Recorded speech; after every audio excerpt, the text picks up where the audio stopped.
Tri nation series शुरू होने वाली है और आज पहला मैच है पाकिस्तान वर्सेस अफगानिस्तान का। सो पाकिस्तान के स्क्वाड की बात करते हैं। पहले मैं आपको स्क्वाड बताता हूँ, फिर उसके बाद बात करते हैं।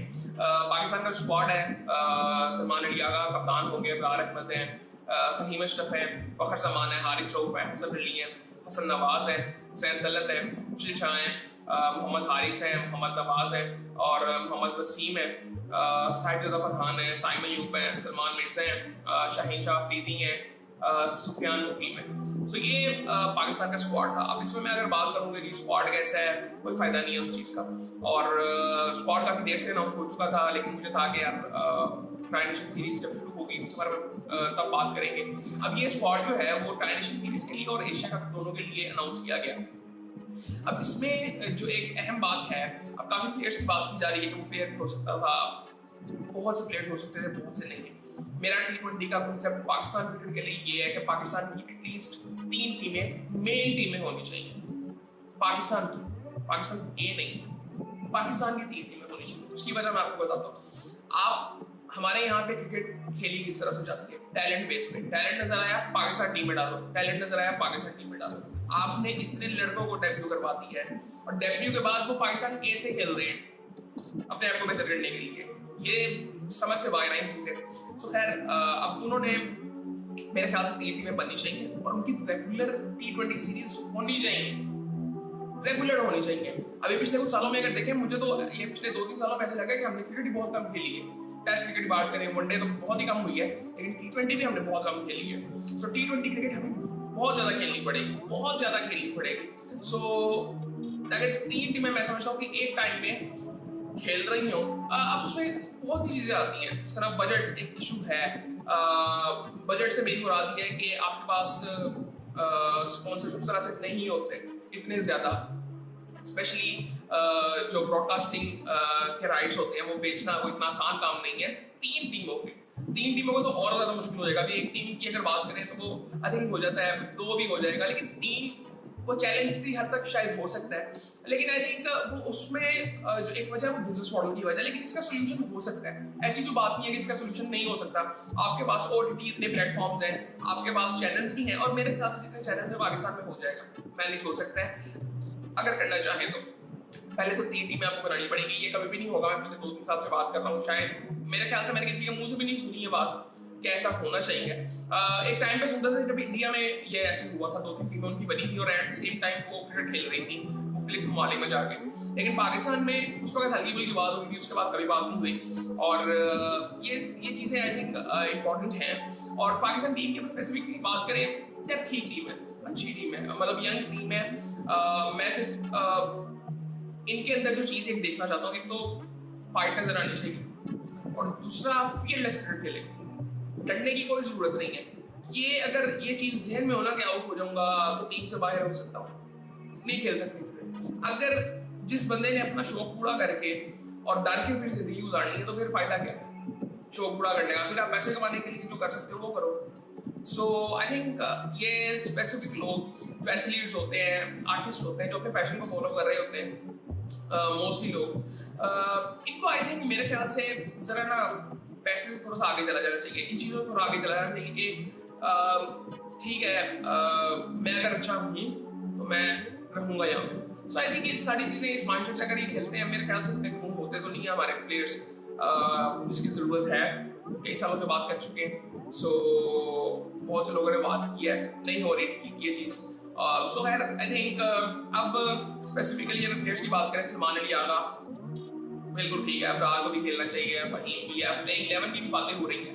मैं नहीं बहस करना चाहता इसमें, मैं ना अपनी प्लेइंग 11 बनाना चाहता हूँ। मैं रात को देखूंगा कौन सी प्लेइंग 11 खेल रही है, फिर वो कैसा परफॉर्म करती है। सो बस ये गलती ना करें जो पहले इन्होंने की थी वनडे में कि जी आपने फास्ट बॉलर डाल दिए, नाम स्पिनर खिलाने, जो एक बेसिक कॉमन सेंस थी।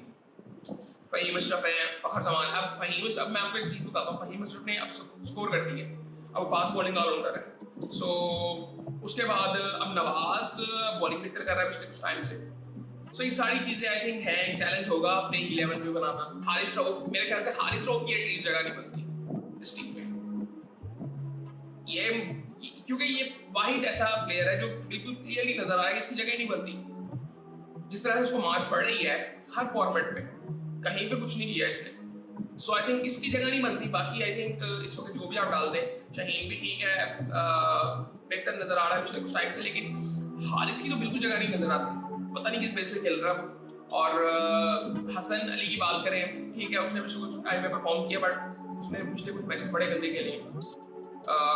हसन नवाज ठीक है, बिल्कुल सैन तलक अच्छी चॉइस है, बट इसको वनडे में भी रेगुलरली खिलाना चाहिए।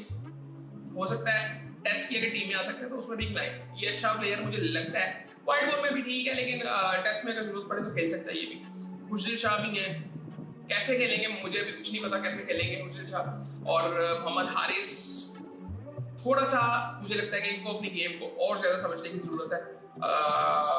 आई थिंक ड्यू है, आखिरी इनका शो जो था वो बड़ा जबरदस्त था, अभी नहीं ड्यू है इनमें। ये फंसते हैं जहाँ पे विकेट थोड़ा सा 10 मिनट को शूट कर रहा होता है। मोहम्मद नवाज है, बैटिंग को इम्प्रूव करने की बहुत ज़्यादा ज़रूरत है। वसीम की अगर बात करें, मोहम्मद वसीम की, इसको अभी रिसेंटली मार पड़ी है बड़ी ज़्यादा, टूर्नामेंट जो हो रहा था टीमों का ऑस्ट्रेलिया में, सो डेथ आवर की वजह से इसको बुलाया गया। सो चैलेंज है, अभी कुछ नहीं पता, लेकिन अच्छा बॉलर है। मैं हूँ इसका फैन भाई, इस लिहाज से कि एटलीस्ट एक तो इसके पास पेस है। अब वो पेस नजर नहीं आती पाकिस्तानी बॉलर्स में यार, ये बड़ी अजीब सी बात है। सो लेकिन आई थिंक मैं फिर वही कहूँगा कि वो जो एक स्पार्क प्लेयर्स में नजर आता था पहले, आज की टीम में भी दूसरी टीमों में नजर आता है, लेकिन आई थिंक वो पाकिस्तानी प्लेयर्स में उस तरह से आज नजर नहीं आ रहा। सो उसके बाद साहिब ज़दा फरहान, खिलाना भाई इसको, बिठाना देना, इनका कोई पता भी नहीं, बिठा दे उसको। साइमन यूब ठीक है, बट इसको सोचना पड़ेगा, बहुत ज्यादा मैचेस खेल हैं, परफॉर्मेंस नहीं है उस तरह से, सिर्फ टैलेंट की बेस पे खेल रहा है और कोई अभी कुछ नहीं बोल रहा। सो आई थिंक इसको थोड़ा सा सोचना चाहिए, अपनी गेम को समझने की कोशिश करें कि रन्स किस तरह से करने हैं। आपको रन्स करने आने चाहिए। जब आपकी फॉर्म नहीं भी है, केन विलियमसन को आप देखें, वो रन्स किस तरह से करता था, उसको भी हमने कभी सुना ही इनके बारे में यार। ये फॉर्म नहीं है, ये फॉर्म के चक्कर हमारे एशियन प्लेयर्स की होते हैं। आपकी फॉर्म नहीं है ना, ठीक है, आप 100 ना करो, आप 60-70 तो करो, 50 तो करो। सो वो रन्स करने आने चाहिए कि मुश्किल सिचुएशंस में जहाँ पे मेंटली मैं उस तरह से आई थिंक फॉर्म नहीं है, ये फॉर्म वगैरह जो चक्कर होता है ना, मेंटली थोड़ा सा आप टायर्ड होते हो, उस वक्त ये चीजें होती हैं, ठीक है। बैड लक जो हम बात कर रहे होते हैं ना, ये सारा कुछ हमारी मसल मेमोरी में ये चीजें होती हैं, तो उस वजह से हो रही होती है। सो इसीलिए वो गोरे जो है वो इतना सोचते नहीं है चीजों के बारे में, सो उनके साथ ये चीजें होती बड़ी कम है। हमारे यहाँ में इमोशनल मसले बड़े ज्यादा हैं, तो इस वजह से ये चीजें हैं। उसके बाद सलमान मिर्जा है, खिलाओ इसको सारे मैचेस, बस। शाहीन अफरीदी और सुफियान हकीम, सलमान मिर्जा की बेहतरीन नहीं है भाई, उसको खिलाओ सारे मैचेस। आई थिंक अच्छा बॉलर है। और सो आई थिंक अभी ट्रांजिशन सीरीज में जरा ध्यान से इस्तेमाल करें। एशिया कप में हमारे मुश्किल मैचेस हैं, और मुश्किल मैचेस इस लिहाज से सारी एशिया की टीम ही है, इंडिया के साथ एक मुश्किल मैच नजर आता है, लेकिन मुश्किल मैच हर टीम से होता है। T20 में मैं फिर बात कर चुका हूँ पहले भी। सो ये सूरत हाल है। सुफियान की अगर बात करें, मेरे ख्याल से एक और भी था, ये left arm chinaman Faisal Akram, मैं उसकी बात करता था, वो भी अच्छा है। मैंने उसके बारे में पहले आई थिंक बात मैं कर चुका हूँ, जब ये साउथ अफ्रीका और ऑस्ट्रेलिया गए थे, कि उसको आई थिंक उसको वनडे में मैंने कहा था कि उसको वनडे में खिलाना चाहिए रेगुलरली, और इसको T20 में खिलाना चाहिए। वो जरा मेंटली थोड़ा मुझे ना मैच्योर लगता है थोड़ा ज्यादा, सो वो घबराता नहीं है। सो आई थिंक होना चाहिए, पता नहीं किस तरह से सोचते हैं। सुफियान को आई थिंक T20 में भी खिलाना चाहिए, उसकी वजह से मैं कह रहा हूँ, क्योंकि अभी अगर मैं वनडे में मैंने इसको देखा था रिसेंटली, तो उसने अच्छी बॉलिंग की है, तो आप कह देंगे ठीक है सारा कुछ, लेकिन वो नजर थोड़ा बहुत आ जाता है कि ठीक है अभी T20 में इफेक्टिव ज्यादा है। सो मेरे ख्याल से उसको भी खिलाना चाहिए था, ऐसे वेस्ट नहीं करना चाहिए टैलेंट को। सो ये सूरत हाल थी। पाकिस्तान का स्क्वाड था, अफगानिस्तान का भी अच्छा स्क्वाड है, उनका अच्छा ही होता है, मतलब उनके अगर टॉप 8-9 के बैट्समैन भी देखें, उसमें 3-4 उनके मेन बॉलर्स होते हैं। सो T20 में तो आई थिंक वो पकड़ ही लेते हैं, लेकिन उनका इशू जो मुझे हमेशा से नजर आता है वो बैटिंग है। अब मुझे एक चीज ये देखनी है कि उनकी टीम में जो है वो इब्राहिम ज़ादरान है कि नहीं। एक मेरा स्क्वाड, उनका स्क्वाड तो मेरे सामने है,